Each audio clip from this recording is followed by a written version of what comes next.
Ms. Arlene Stevens, who is the head of corporate communications and education at the Trinidad and Tobago Securities and Exchange Commission. Stocks and bonds. Good afternoon, everyone. Everyone hearing me? Okay. So first of all, I have to give my disclaimer. Because we are the Trinidad and Tobago Securities and Exchange Commission, and we are the regulator of the securities industry, we will not tell you where to invest your money or who to invest your money with. What we try to do is to provide you with the tools that you need in order for you to make an informed choice. I really want to thank TOP for this fantastic session that they've put on here today. I think it is very, very important and very, very relevant, and I'm glad to see all of the numbers out. So what I'm going to talk about is it's investor education, it's financial literacy, it's financial education. How many of you in here feel that you are empowered and you understand all about finances? You have made your budget, you have your financial goals, and you're well on the way to achieving success in that regard? Show of hands? Okay, so not all of us. We ask a question when we do investor education, and we have a booth and we have a spin the wheel, and we've been asking the question all day. When do you start to plan for retirement? Anybody?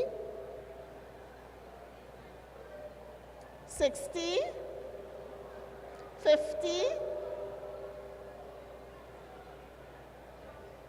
You would not believe that when we asked the question today, somebody told me 60. By then it's too late, yeah? We say in our investor education that you start to prepare for retirement from the first day that you start to work. And I explained to a gentleman this morning about this thing called compound interest. You all know about that? The earlier you start to save, the more your money will grow. And a lot of people do not understand that. One of the things that we also try to do is to try and get ministries and companies to bring us in to do investor education when persons are now joining the organization. But guess what? A lot of ministries call us 2 years before somebody is about to retire. What can we do to help them then? So I just have a few simple steps for persons planning on retirement. You need to determine when you want to retire. Some people retire at 60, some people retire at 65, some people plan to retire at 55. If you know when you intend to retire, you also need to take good care of your physical health, because you would recognize that a lot of us are living longer. If you are living longer, some of the issues that were discussed earlier will be facing you. How do you intend to finance those issues if you have not planned? How many of you are satisfied with the income that you currently have? It meets all of your needs and you don't need any extra. By a show of hands. Nobody? 1, 2, a few. How many people feel that when they retire and they're receiving less income than they're receiving now, they will be able to handle all of the issues that they need to? A lot of people cannot manage on the money that they're making now, and we remind them that when they are about to retire, their income is going to be less. So what you need to do is plan for that eventuality. So we have a few tips, and we have a handout that we have at our booth that you can get. We always encourage persons to grow a nest egg. You need to keep good records. You need to set your savings goals and your retirement goals. You need to review things like your insurance coverage and your insurance policies as you get older, because that coverage will change. You need to try and eliminate and reduce all of your consumer debt. How many of us know persons who are about to retire, but they still have a mortgage, or they still have huge credit card debt? When you're about to retire, you should be free of that type of debt. And what you do is plan so that by the time you retire, those payments are over. Do we have any persons in here who are entrepreneurs? We learned a new term recently. It's called senior entrepreneurship. It really speaks to you using skills that you have in order to earn an additional income when you retire. Do we have any bakers in here? Hairdressers? Mechanics? Anybody who can cook? These are skills that you can use in your senior years, in your golden years, to add additional income. One of the things that we also talk about is using equity in your homes. Some people are able to convert a part of their home into a rental income for themselves. All of these things are designed so that you are not as dependent as you could be on the state for your pension or your children and grandchildren to take care of you. One of the most critical things, though, for seniors we need to stress is financial fraud. A lot of people target seniors simply because they know at this stage in their lives they already have gotten their pension, they may have gotten some back pay along the way. So seniors have money. And therefore you find that there are people who will target them. So we want to tell you to be very aware of financial scams. Anytime someone comes and tells you something that sounds too good to be true, it usually is too good to be true. If an investment guarantees a return, we always say there's no such thing as a guaranteed return. So once they say it is guaranteed, you need to be a little cautious. You also need to be very careful of investments that encourage you to bring in other people. We talk about something called a Ponzi or a pyramid scheme. It's where a promoter comes in and they get, let's say, 20 people to come into the scheme, but the 20 people have to get 40 people to come into the scheme, and then the 40 people get 80 people to come into the scheme. The money from the 80 people is what pays the 40. The money from the 40 pays the 20. But what happens when the 80 people don't get 160 people? What we say is the pyramid starts to totter. And when the pyramid starts to totter, the promoter takes the money and runs. So you need to educate yourself about finance. It is never too late to start. The earlier you start is always the better. But once you equip yourselves with the tools that you need to make wise financial choices, you will be better off for it. Feel free to visit our booth, visit our website to get additional information. Thank you very much. The recently made available the NIF fund, is that a guaranteed fund?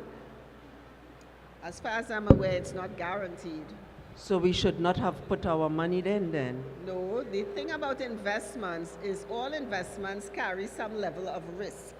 You will determine the level of risk based on what the fund is invested in. So for instance, if there's a company that has been around forever, you look at their market trends, you see how they have performed, you will make your decision based on that fact.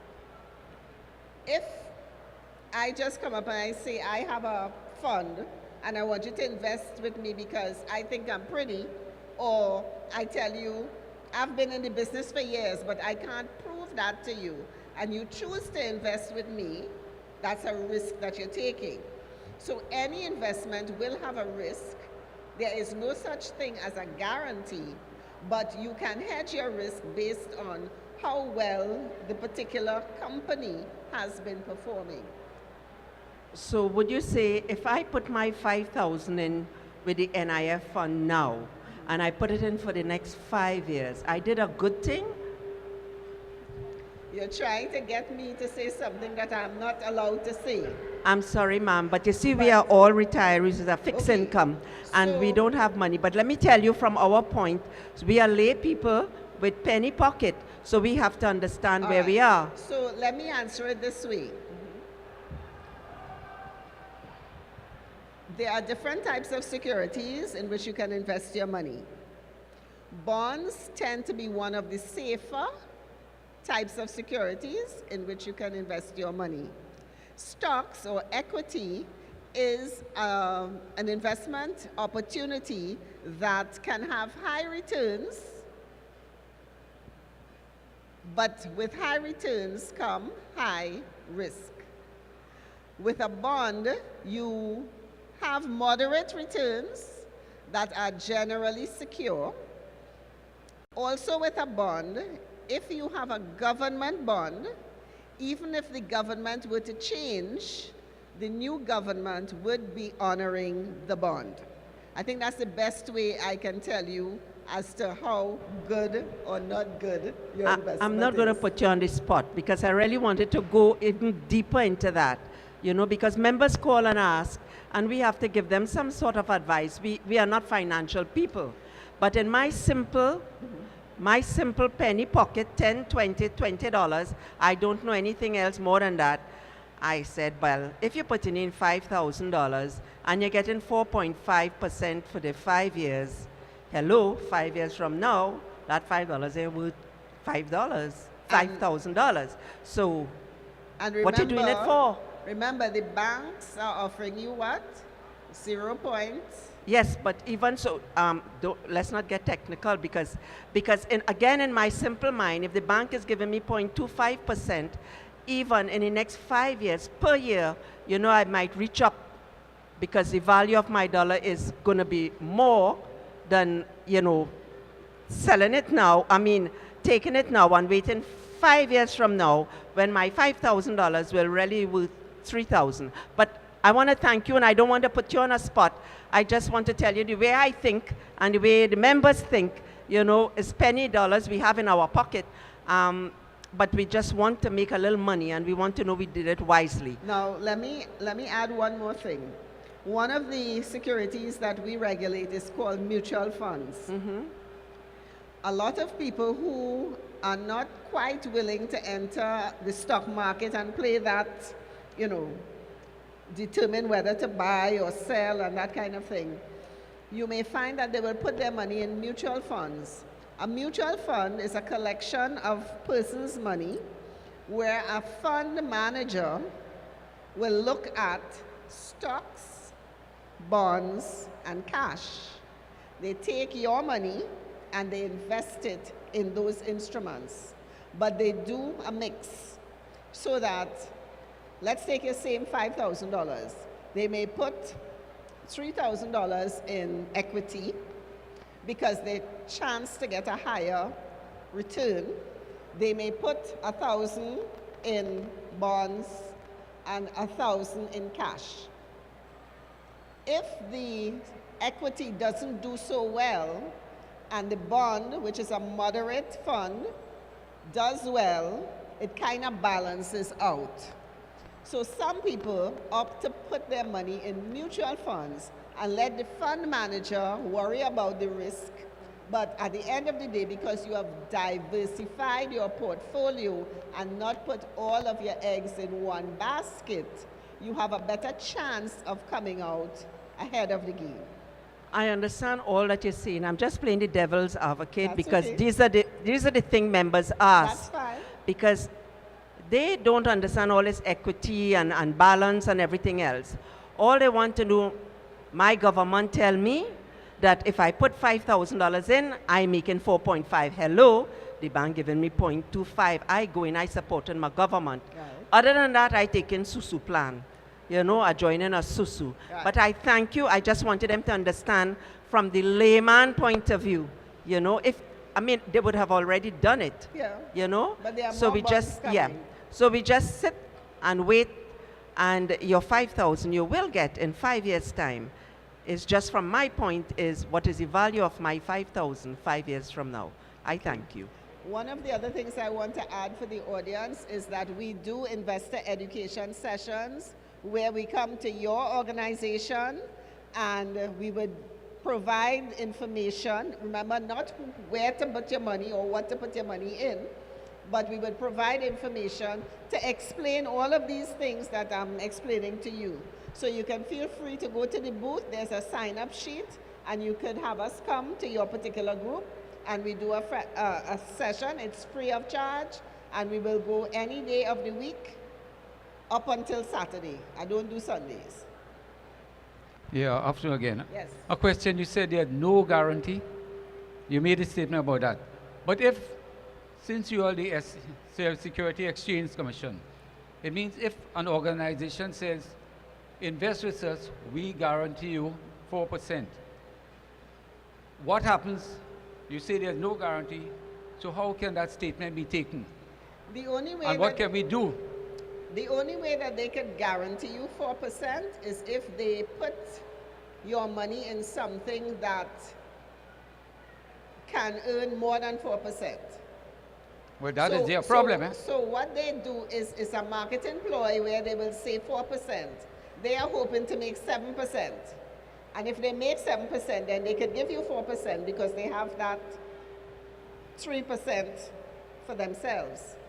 So it's a marketing gimmick when somebody says something is guaranteed, because remember, an economy and finance, it's cyclical. Things fluctuate. They go up and down. So the only way they will tell you a guarantee of 4% is if they're putting money in something that they expect to give you a return of 7%. Okay, that is their risk. But if we sign something where you say, you guarantee that you will give me 4%, what recourse do I have with them? Once the person is registered with the commission, you can lodge a complaint with the commission. If they are not registered with the commission and they have not fulfilled the promise that they gave you, you can still lodge a complaint with the commission, and we could investigate and take action once there's a breach of the Securities Act. Thank you.